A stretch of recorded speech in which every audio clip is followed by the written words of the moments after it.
So hello दोस्तों, स्वागत करता हूं आपका पाइथन पोस्टमॉर्टम सीरीज की एक और इस वीडियो में। तो आज मैं आपको इस वीडियो में बताने वाला हूं टर्नरी ऑपरेटर के बारे में, ठीक है, जो कि हमारा वन लाइनर वर्जन है इफ एल्स का, कि हम कैसे इफ एल्स स्टेटमेंट को हम एक ही लाइन में लिख सकते हैं जिससे हमारी लाइंस ऑफ कोड जो है वो कम हो जाते हैं। ठीक है, सो चलिए दोस्तों शुरू करते हैं।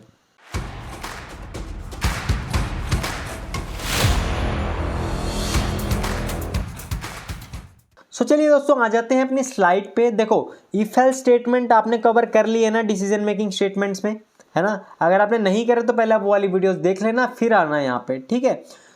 चलिए, so Python if else statement are very easy to write and read. If else statement बहुत ही ईजी है ना, लिखने में भी और रीड करने में भी। वहाँ साफ साफ लिखा होता है कि इफ अगर ये कंडीशन हो तो ये हो जाए, ये कंडीशन हो तो ये हो जाए, ठीक है। अगर कुछ भी ना हो तो ये हो जाए, यानी कि एल्स वाला ब्लॉक, ठीक है। But they come with a down side. अब इसकी एक छोटी सी डाउन साइड भी है। वो क्या है कि if you want to print something based on some condition, ठीक है, if you want to print something based on some condition you need 4 lines to do that.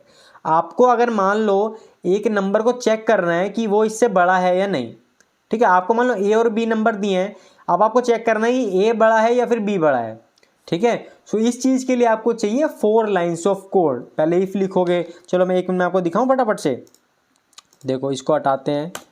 चलिए, सो देखो मैं ऐसे कुछ लिखूंगा ना, if A greater than B, print कर दो ए इज़ बिगर। ये मैंने आपको बताया था, है ना, ए इज़ बिगर। वैसे ही मैं एल्स में आ जाऊंगा, प्रिंट कर दूंगा कि बी इज़ बिगर।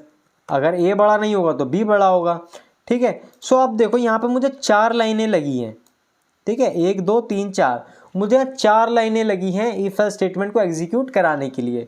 अब ऐसा क्या हो सकता है कि मैं इसको एक ही लाइन में कर दूं? क्या ऐसा पॉसिबल है कि मैं इसको एक लाइन में भी कर सकता हूं? जी हाँ, पॉसिबल है। और किसके थ्रू पॉसिबल है? टर्नरी ऑपरेटर के थ्रू ये हमारा पॉसिबल है। अब टर्नरी ऑपरेटर हम कैसे यूज करते हैं ये मैं आपको अभी बताता हूं कि इसका क्या सिंटेक्स रहता है, ठीक है।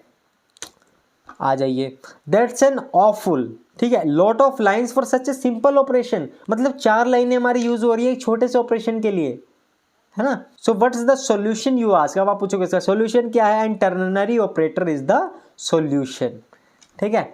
आ जाते हैं अगली स्लाइड पे। The ternary operator in Python is nothing but a one liner version of if else statement. Same ही है ऑलमोस्ट, थोड़ा सा सिंटेक्स आपको देखना है बस, और कुछ भी नहीं है, ठीक है। ये वन लाइनर वर्जन है इफ एल्स स्टेटमेंट का, ठीक है। It provides a easy way to write conditional statements in a single line, ठीक है। जैसे कि हम इफ एल्स में मल्टी लाइन करते हैं ना 4 लाइन में, वैसे ही टर्नरी ऑपरेटर से हमारा काम एक ही लाइन में हो जाता है, ठीक है। तो अब मैं आपको बता देता हूँ इसका सिंटेक्स क्या रहता है, ठीक है। तो देखिए, सिंटेक्स इसका कुछ इस तरीके से रहता है कि सबसे पहले ट्रू वैल्यू आती है, कि वजह से हम देते थे ना कि इफ की कंडीशन अगर ट्रू हो जाए तो क्या ऑपरेशन परफॉर्म होगा, क्या प्रिंट होगा, है ना। सो मैं एक काम करता हूँ, मैंने जो आपको भी बताया ना, मैं इसी को कन्वर्ट करता हूँ टर्नरी ऑपरेटर में, तो आपको और अच्छे से समझ में आ जाएगा। तो इसमें मैं क्या कर सकता हूँ, सबसे पहले मैं चलो ए की वैल्यू डिफाइन कर देता हूँ। ए है 10, बी है मेरा 20, ठीक है। ए है 10, बी है मेरा 20। सो अब देखो, अब ये 4 लाइन लगी है मेरे को कौन सा ग्रेटर है ये जानने के लिए। लेकिन अब मैं क्या करता हूँ, मैं एक टर्नरी ऑपरेटर लगाता हूँ। सो टर्नरी ऑपरेटर हम लोग कैसे लगाएंगे, सबसे पहले मैं दूंगा ट्रू की वैल्यू। यहाँ पे भी साथ साथ आप देखिए, ये देखिए, ये दिख रहा है ना ट्रू वैल्यू, ठीक है। सो ट्रू वैल्यू मेरी क्या है कि ए इज़ बिगर, ठीक है। ये मुझे पहले लिखना है, ए इज़ बिगर, ठीक है। अब एक स्पेस देके मुझे कंडीशन लगानी है कि ये वैल्यू कब एग्जीक्यूट होगी, ये ट्रू वैल्यू मेरी कब एग्जीक्यूट होगी। तो मैं इफ़ के साथ कंडीशन लगा दूंगा। तो यहाँ पे मैं स्पेस देके इफ़ के साथ एक कंडीशन लगा दूंगा, ए ग्रेटर देन बी। अगर ए मेरा बी से बड़ा हो तो ये वाली ट्रू वैल्यू मेरी एग्जीक्यूट हो जाएगी, ठीक है। और बस अब कुछ नहीं करना, इसी लाइन में आगे एल्स लगा दो, एक स्पेस देके फॉल्स वाली वैल्यू कर दो। देखो आ गया, यहाँ पे एल्स लगाया और यहाँ पे फॉल्स वाली वैल्यू। अब फॉल्स वैल्यू क्या है कि अगर मेरा ए बड़ा नहीं हुआ तो एल्स पार्ट में जाएगा, एल्स पार्ट में मेरा क्या एग्जीक्यूट होगा, बी इज बिगर। तो अब मैं यहाँ पे प्रिंट करा देता हूँ बी इज बिगर, बस। सो यही है मेरा टर्नरी ऑपरेटर। पहले क्या हो रहा था, मेरा एक ही काम 4 लाइन में हो रहा था, अब मैं वही काम मैं एक सिंगल लाइन में कर सकता हूँ। अब इसको एग्जीक्यूट हम कैसे करा सकते हैं, या तो मैं इसको डायरेक्ट प्रिंट करा लूँगा या तो मैं इसको किसी वेरिएबल में स्टोर करा लेता हूँ। जैसे मान लो मैंने एक सॉल्यूशन में इसको स्टोर करा लिया, सो जो भी इसकी वैल्यू होगी वो SOL नाम के वेरिएबल में जाके स्टोर हो जाएगी। अब मैं जैसे ही प्रिंट कराऊंगा SOL को, अब मैं जैसे ही इसको रन करूंगा तो मेरे पास आ जाएगा B इज बिगर। 2 बार आ रहा है, 2 बार क्यों आ रहा है, क्योंकि एक बार इफ से एग्जीक्यूट हो रहा है और एक बार यहाँ से एग्जीक्यूट हो रहा है। अगर मैं इफ एल्स को हटा दूं तो अब भी ये मेरा ठीक वर्क करेगा। आ रहा है B इज बिगर, ठीक है। तो ये चीज़ था। तो ये 2 लाइन नहीं है, ये एक ही लाइन है। दूसरी लाइन में तो मैं प्रिंट करा रहा हूँ। अगर मैं इसको यहाँ पे डायरेक्ट भी प्रिंट करा दूँ ना तो भी मेरा वर्क कर जाएगा। अगर मैं इसको प्रिंट स्टेटमेंट के अंदर ही ले लूँ तो भी मेरा ये वर्क ठीक करेगा। सो देखो आ गया B इज बिगर। यही है टर्नरी ऑपरेटर। अब आपको सिंटैक्स भी समझ में आ गया होगा, है ना। पहले ट्रू वैल्यू रहती है, फिर इफ कंडीशन लगती है सेम ही लाइन में, ठीक है ना। सेम ही लाइन में इफ कंडीशन लगती है। अगर इफ कंडीशन मेरी ट्रू होती है तो ये ट्रू वाली वैल्यू एग्जीक्यूट होती है। अगर फॉल्स होती है तो हम एल्स लिखेंगे और उसके बाद फॉल्स वाली वैल्यू लिख देंगे, ठीक है। तो ये होता है हमारा टर्नरी ऑपरेटर। मज़ा आया ना।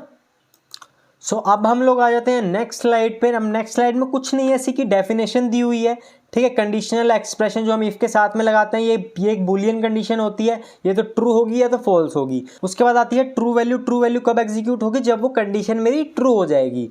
अगर वो कंडीशन ट्रू होगी तो ट्रू वैल्यू एग्जीक्यूट हो जाएगी। अगर वो कंडीशन मेरी फॉल्स हो गई तो नीचे ये फॉल्स वाली वैल्यू मेरी एग्जीक्यूट हो जाएगी। वही चीज़ इसमें लिखी हुई है और कुछ भी नहीं है, ठीक है। सो इस एग्जाम्पल का आउटपुट आपको मुझे कमेंट बॉक्स में बताना है।